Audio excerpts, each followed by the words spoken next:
श्री रामचरितमानस पावन पाठ अयोध्या कांड दोहा संख्या 31 से दोहा संख्या 41 तक, जिसमें वर्णन दशरथ कैकेयी संवाद और श्री राम कैकेयी संवाद।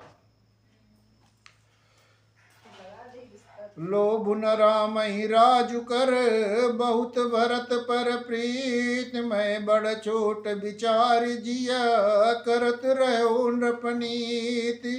राम को राज्य का लोभ नहीं है और भरत उनका बड़ा ही प्रेम है।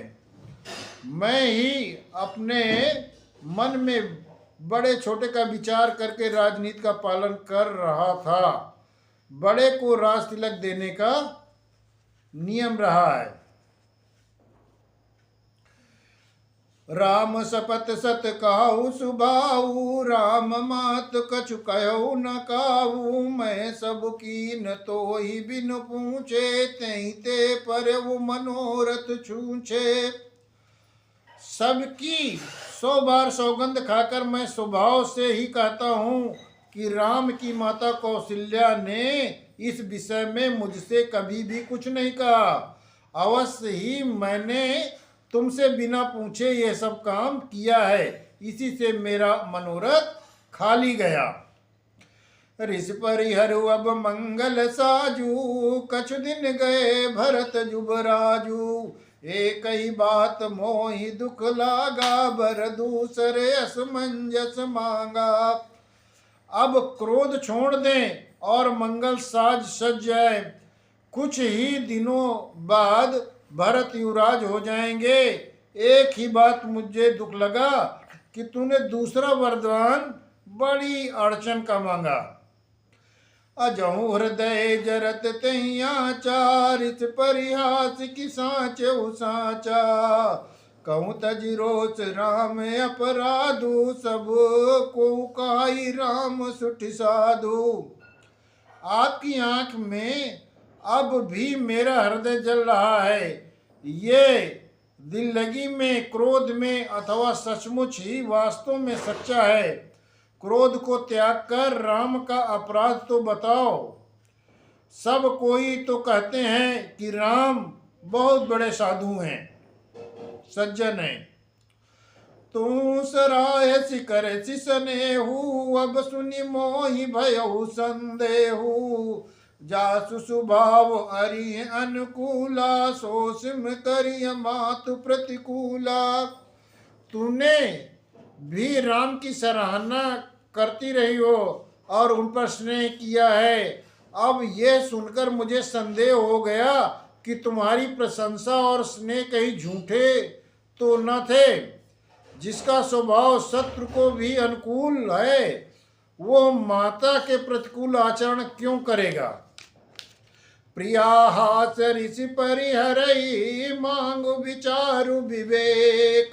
जय देखो अब नयन भरी, भरत राज अभिषेक। हे प्रिय, हंसी और क्रोध छोड़ दें और विवेक उचित अनुचित विचार कर वर मांग, जिससे अब मैं नेत्र भरकर भरत का राज्याभिषेक देख सकूं। जिये मीन बर बारी बिहीना, मन बिन फनुक जिये दुख दीना। कहु स्वभाव न छल मन माही, जीवन मोर राम बिनु नाही। मछली चाहे बिना पानी के जीती रहे, सांप भी चाहे बिना मणि के दीन दुखी होकर जीता रहे, परंतु मैं स्वभाव से ही कहता हूँ, मन में जरा भी छल रखकर नहीं, कि मेरा जीवन राम के बिना नहीं है।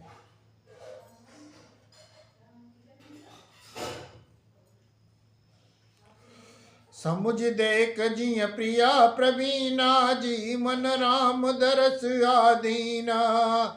सुनि मृदु वचन कुमत अतिक जरई, मनहु अनल आहुत घृत परई। हे चतुर प्रिय, जी में समझ देख, मेरा जीवन श्री राम के दर्शन के अधीन है। राजा के कोमल वचन सुनकर दुर्बुद्धि कैकेयी अत्यंत जल रही है। मानो अग्नि में घी की आहुतियां पड़ रही हैं। कहाई करऊं किन कोटि उपाया, इया न लागी राउरी माया। देव किलेऊ अजस कर नाही, मोहिन बहुत प्रपंच सुहाई। कैकेयी कहती है, आप करोड़ों उपाय क्यों न करें, यहाँ आपकी माया चालबाजी नहीं चलेगी। या तो मैंने जो वर मांगा दीजिए, नहीं तो ना ही करके अपयस लीजिए। मुझे बहुत प्रपंच बखेड़े पसंद नहीं है, नहीं सुहाते। राम साधु तुम साधु सयाने, राम मातु बलि सब पहचाने। जस कौशल्या मोर भलता का, तस फल उन्हीं देई कर साका।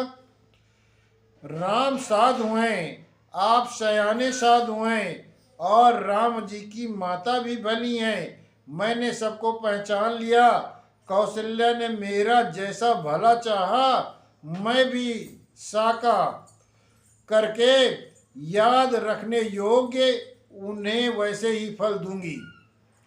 होत प्रात मुन बेश धरी, जौन राम बन जाई। मोर मरण राउर अजस, नृप समझिय मन माई। सवेरा होते ही मुनि का वेश धारण कर यदि राम बन को नहीं जाते, तो हे राजन, मन में विश्वास समझ लीजिए कि मेरा मरण होगा और आपका अपयश होगा। अस कई कुटिल भरी उठी ठाड़ी, मानहु रोष तरंगिनी बाड़ी। पाप पहार प्रगट भई सोई, भरी क्रोध जल जाई न जोई। ऐसा कहकर कुटिल कहके उठ खड़ी हुई और मानो क्रोध की नदी उमड़ी हो। वो नदी पाप रूपी पहाड़ से प्रकट हुई हो और क्रोध रूपी जल से भरी हो। ऐसी भयानक है कि देखी नहीं जाती। दो बरकूल कठिन हट धारा, भंवर कुबरी बचन प्रचारा। डाहत भूप रूप तरुमूला, चली विपिद बारिद अनुकूला। दोनों वरदान उस नदी के दो किनारे हैं। कैकेयी का कठिन हट ही उसकी तीव्र धारा है और कुबरी मंथरा के वचनों की प्रेरणा ही भंवर है। वो क्रोध रूपी नदी राजा दशरथ रूपी वृक्ष को जड़ मूल से ढहाती हुई विपत्ति रूपी समुद्र की ओर सीधी चली। लखी नरेश बात पुरी साची, तियम समीचु शीस पर नाची। गई पद विनय की न बैठारी, जन दिन कर कुल होसी कुठारी। राजा ने समझ लिया कि बात सचमुच वास्तव में सच्ची है। स्त्री के बहाने मेरी मृत्यु ही सिर पर नाच रही है। तदंतर राजा ने कैकेयी के चरण पकड़कर उसे बिठाकर विनती की कि तू सूर्य कुल रूपी वृक्ष के लिए कुल्हाड़ी मत बन। मांगु माथ अबही दे तो ही, राम बिराजन मार सिमोही।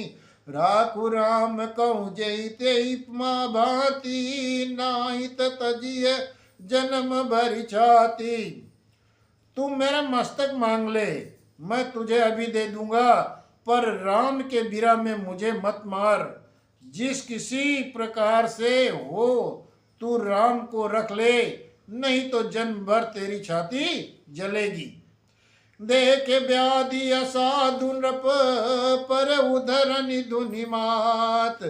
कहत परम आरत बचन, राम राम रघुनाथ। राजा ने देखा कि रोग असाध्य है, तब अत्यंत आर्त वाणी में हे हा राम हा रघुनाथ कहते हुए सिर पीटकर जमीन पर गिर पड़े। व्याकुल राहु शिथिल सब गाता, कर निकलप तरु मनहु निपाता। कंठु सुख मुख आवन बानी, जनु पाठी नुदीन बिनु पानी। राजा व्याकुल हो गए, उनका सारा शरीर शिथिल पड़ गया मानो हथिनी ने कल्प वृक्ष को उखाड़कर फेंका हो। कंठ सूख गया, मुख से बात नहीं निकलती, मानो पानी के बिना पाहिना नामक मछली तड़प रही हो। पुनि कहा कटु कठोर कह के मनऊ घाय महु माहुर देई, जौवंतऊ वच कर तब रहू, मांग मांग तुम के ही बल कयऊ। कह के फिर कड़वे और कठोर वचन बोली, मानो घाव में जहर भर रही हो। कहती है तो अंत में ऐसा ही करना था, तो आपने मांग मांग किस बल पर कहा था। दुई के हो एक समय बुवाला, हंस बठाई फुलाउब गाला, दानी कहा उब अरु कृपनाई, होई कि खेम कुशल रोताई। हे राजा, ठाका मारकर हंसना और गाल फुलाना, क्या ये दोनों एक साथ हो सकते हैं। दानी भी कहना और कंजूसी भी करना, क्या रजपूती में क्षेम कुशल भी रह सकती है।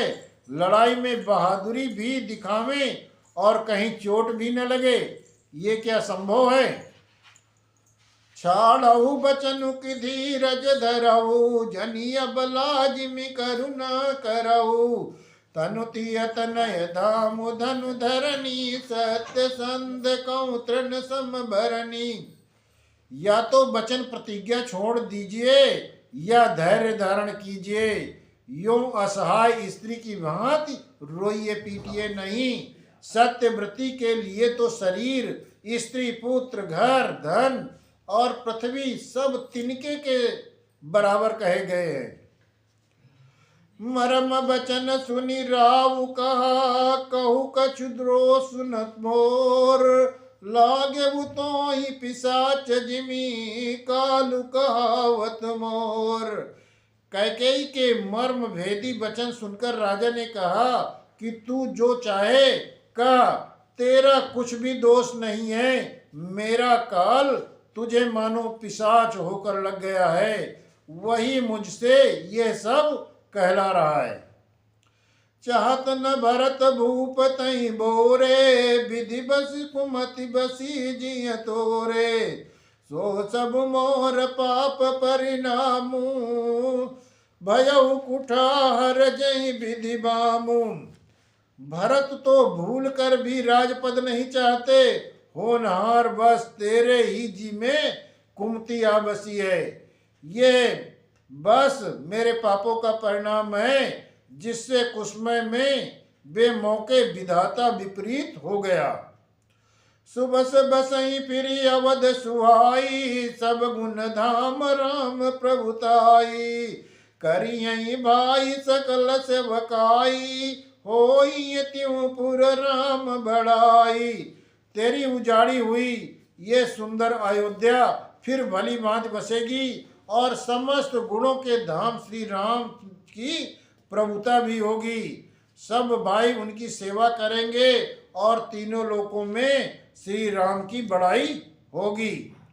तोर कलंक मोर पछताऊ, मुयो न मिटई न जाई हकाऊ, अब तो ही नीक लाग करु सोई, लोचन ओट बैठ मुँह गोई।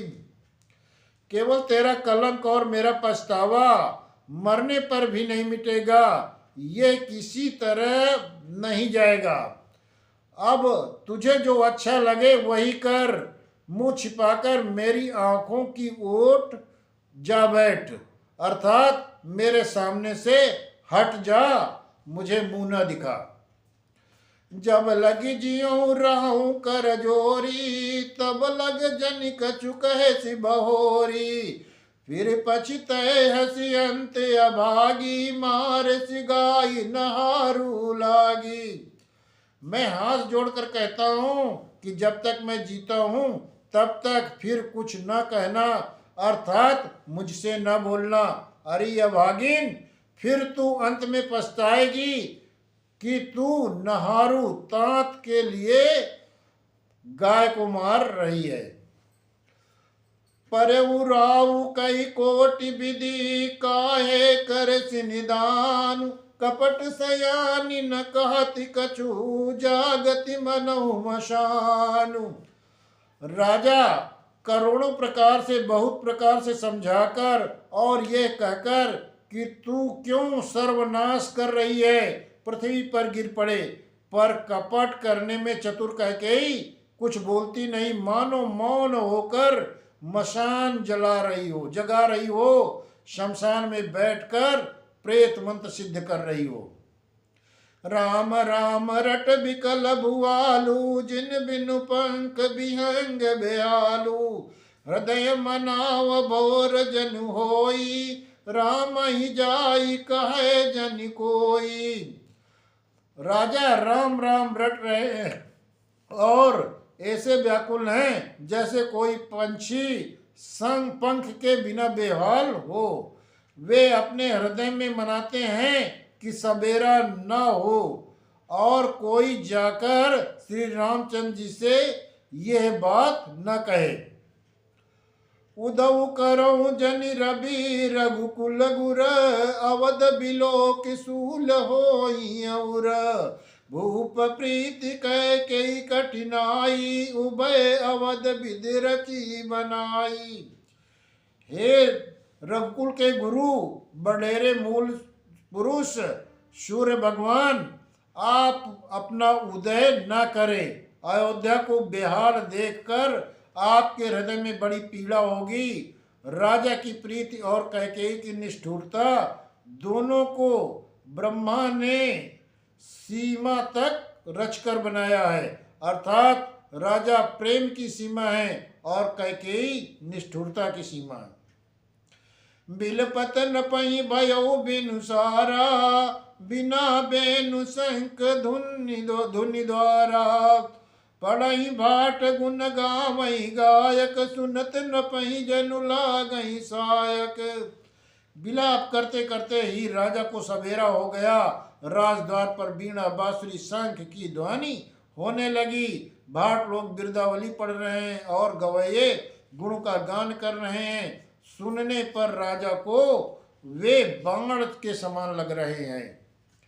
मंगल सगल सुहाइन कैसे, सहगामिनी विभूषण जैसे। तेहि निस नींद परी नहीं काऊ, राम दरस लाल साऊ छाऊ। राजा को ये सब मंगल साज कैसे नहीं सुहा रहे हैं, जैसे पति के साथ सती होने वाली स्त्री को आभूषण। श्री रामचंद्र जी के दर्शन की लालसा और उत्साह के कारण उस रात्रि में किसी को नींद नहीं आई। द्वार वीर सेवक सचिव, कहीं उदित रवि देख। जाग्यऊ अजुन अवधपति, कारण कवन विशेष। राजद्वार पर मंत्रियों और सेवकों की भीड़ लगी है। वे सब सूर्य के उदय हुआ देखकर कहते हैं कि ऐसा कौन सा विशेष कारण है कि अवधपति दशरथ जी अभी तक नहीं जागे। पछिले पहर भूप नित जागा, आजू हम ही बड़े अचरज लागा। जाऊ सुमंत्र जगावहु जाई, कीजिए काजुर जाय सुपाई। राजा नित्य रात के पिछले पहर जाग जाया करते थे, किंतु आज हमें बड़ा आश्चर्य हो रहा है। हे सुमंत्र, जाकर राजा को जगाओ, उनकी आज्ञा पाकर हम सब काम करें। गए सुमंत्र तब राउर माही, देखी भया मन जात डेराई। दाई खाई जनु जाई नहेरा, मानहु विपद विषाद बसेरा। तब सुमंत्र राजमहल में गए, पर राजमहल को भयानक देखकर वे जाते हुए डर रहे हैं। ऐसा लगता है मानो दौड़कर काट खाएगा और उसकी ओर देखा भी नहीं जाता, मानो विपत्ति और विषाद ने वहीं पर डेला डाल रखा हो। पूछे को न उतरु देई, गए जेही भवन भूप कैकेयी। कही जय जीव बैठ सिरुनाई, देख भूप गति गयौ सुखाई। पूछने पर कोई जवाब नहीं देता। वे उस महल में गए जहां राजा और कैकेयी थे। जय जीव कहकर सिर नवाकर वंदना करके बैठे और राजा की दशा देखकर वे सूख ही गए। सोच बिकल बिबरन मई परयऊ, मान्यऊ कमल मूल परिहरऊ। सचिव सबीत सकई नहीं पूछी, बोली अशुभ भरी शुभ छूछी। देखा कि राजा सोच से व्याकुल हैं, चेहरे का रंग उड़ गया है, जमीन पर ऐसे पड़े हैं मानो कमल जड़ को छोड़कर जड़ से उखाड़ कर मुरझाया पड़ा हो। मंत्री मारे डर के कुछ पूछ नहीं सकते। तब अशुभ से भरी हुई है और शुभ से विहीन कैकेयी बोली, परी न राजहि नींद निस है, तु जानि जगदीशु। राम राम रटि भोर किय, कहेउ न मरम महीसु। राजा को रात भर नींद नहीं आई, इसका कारण जगदीश्वर ही जाने। उन्होंने राम राम रटकर सवेरा कर दिया, परंतु इसका भेद राजा कुछ भी नहीं बतलाए। आनहु राम ही बेगी बुलाई, समाचार तब पूछऊ आई। चले वो सुमंत राय रुक जानी, लखी कुचाली कीन कछुरानी। तुम जल्दी राम को बुला लाओ, तब आकर समाचार पूछना। राजा का रुख जानकर सुमंत जी चले, समझ गए कि रानी ने कुछ कुचाल की है। सोच बिकल मग पर ही न पाऊ, राम ही बोली कही कराऊ। उर्धरि धीरज गयऊ दुआरे, पूछी सकल देख मनुमारे। सुमंत्र सो से व्याकुल है, रास्ते पर पैर नहीं पड़ता, आगे बढ़ा नहीं जाता। सोचते हैं राम जी को बुलाकर राजा क्या कहेंगे। किसी तरह हृदय में धीरज धरकर वे द्वार पर गए। सब लोग उनको मन मारे उदास देखकर पूछने लगे, समाधान करि सो सबही का, गयऊ जहाँ दिन कर कुल टीका। राम सुमंत्र ही आवत देखा, आदुर कीन पिता समलेखा। सब लोगों का समाधान करके किसी तरह समझा बुझाकर सुमंत्र वहां गए जहां सूर्य कुल के तिलक श्री रामचंद्र जी थे। श्री रामचंद्र जी ने सुमंत्र को आते देखा तो पिता के समान समझकर उनका आदर किया। निरख बदन कई भूप रजाई, रघुकुल दीप चले उलेवाई। राम कुबात सचिव संग जाई, देखी लोग जहाँ तहाँ बिल खाई।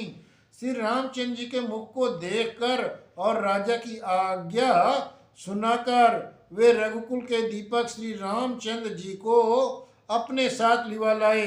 श्री रामचंद्र जी मंत्री के साथ बुरी तरह से बिना किसी लवाज में के जा रहे हैं। ये देखकर लोग जहां तहां विषाद कर रहे हैं। जाई दीख रघुवंश मणि, नरपति निकट कुसाजु। सहमी परऊ लखि सिंहनिय, मनहु वृद्ध गजराजु। रघुवंश मण श्री रामचंद्र ने जाकर देखा कि राजा अत्यंत ही बुरी हालत में पड़े हैं, मानो सिंहनी को देखकर कोई बूढ़ा गजराज सहम कर गिर पड़ा हो। सूखई अधर जरई सब रंगु, मान मनहु दीन मनहीन भुवंगु। सरुस समीप दीख कैकेयी, मानहु मीचु घरी गनिलेई। राजा के ओठ सूख रहे और सारा शरीर जल रहा है, मानो मड़ के बिना सांप दुखी हो रहा है। राजा ही क्रोध से भरी कैकेयी को देखा, मानो साक्षात मृत्यु ही बैठी हो। राजा के जीवन की अंतिम घड़ियां गिन रहे हैं। करुणा में मृदु राम सुभाऊ, प्रथम दीक दुख सुना न काऊ।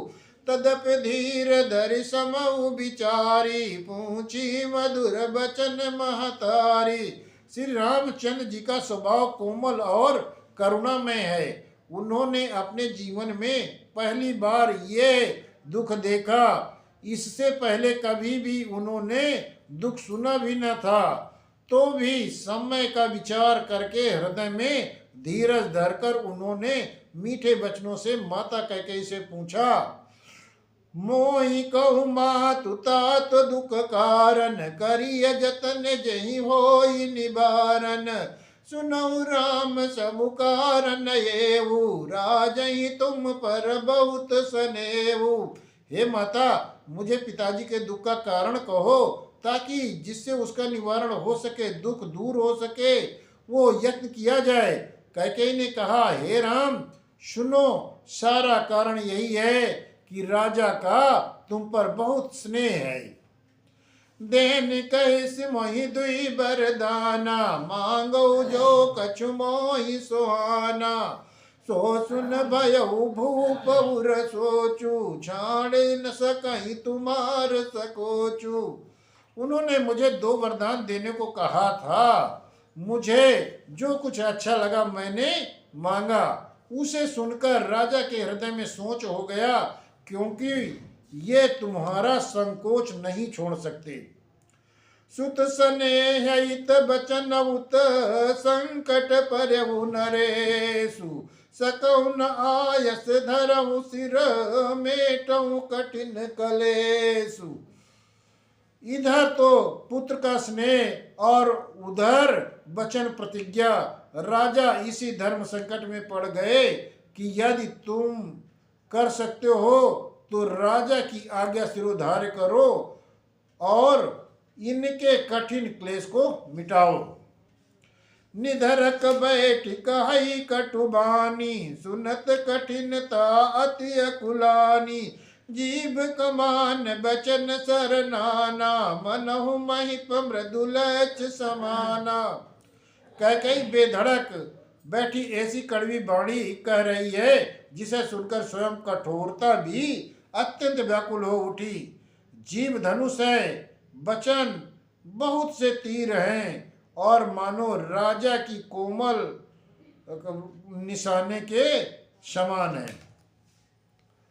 जनु कठोर पनु धरऊ शरीरु, सिखई धनुष विद्या बरबीरु। सब प्रसंग रघुपति सुनाई, बैठी मनहु तनु धरि निठुराई।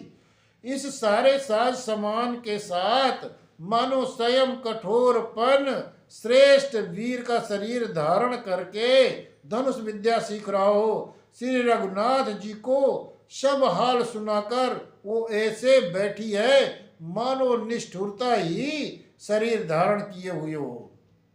मन मुस्काई भानु कुल भानु, राम सहज आनंद निदानु। बोले बचन विगत सब दूषण, मृदु मंजुल जग बाग विभूषण। रघुकुल के सूर्य स्वाभाविक ही आनंद निधान श्री रामचंद्र जी मन में मुस्कुराकर शव दूषणों से रहित ऐसे कोमल और सुंदर वचन बोले कि मानो वाणी के भूषण ही हो थे।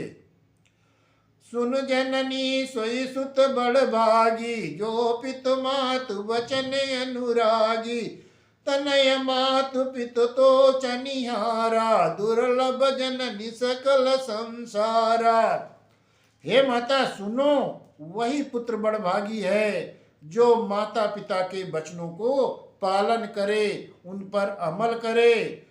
आज्ञा पालन द्वारा माता पिता को संतुष्ट करने वाला पुत्र हे जननी सारे संसार में दुर्लभ है।